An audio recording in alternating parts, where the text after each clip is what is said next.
so security is a big part of it, and what you're saying is that you can't just, hey, upgrade to Windows 11. That, like, there's some specific hardware requirements that necessitate maybe really evaluating what hardware you have and if it will even work with Windows 11. Exactly. Yeah. Typically in the past, it's been just had to worry about, is Windows, to use Windows 7 to Windows 10 example, you had to worry about, do I have enough RAM? Do I have enough storage space? Do I have enough processing power so that this thing isn't just dog slow?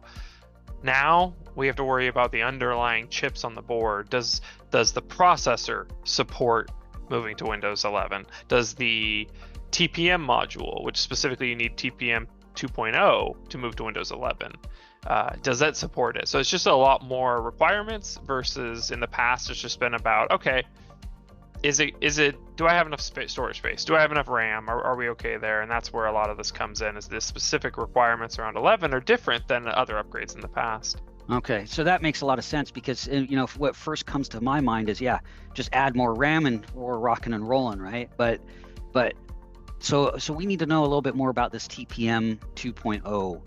Can you elaborate on that a little bit more? Why, security, I got that, but is there a little bit more depth to it? Yeah, I mean, the easiest way to look at it is secure storage for the keys. By default, Windows 11 is going to be BitLockered, right? So the hard drive's encrypted. Pull the hard drive from that dead computer and it's encrypted. So theoretically, if your laptop's lost or stolen or whatever, the data on it is relatively safe outside of, state actors and the NSA can probably figure it out. But it's relatively safe. If you don't have that TPM module, though, you'll be required to enter your BitLocker recovery key, which is 64 characters long.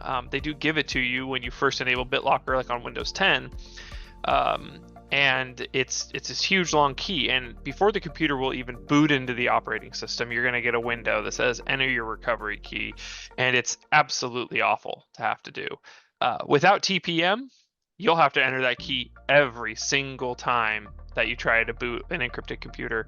But with TPM, it has a module on the motherboard that stores that key, and it allows it to more or less enter it for you.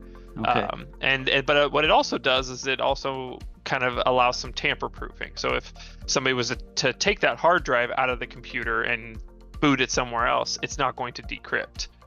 It's going to see that, hey, this device has been tampered with, something's not right, this isn't tied to the serial number or whatever identifier it's going to use, and it allows you to kind of secure the device in a couple of different ways.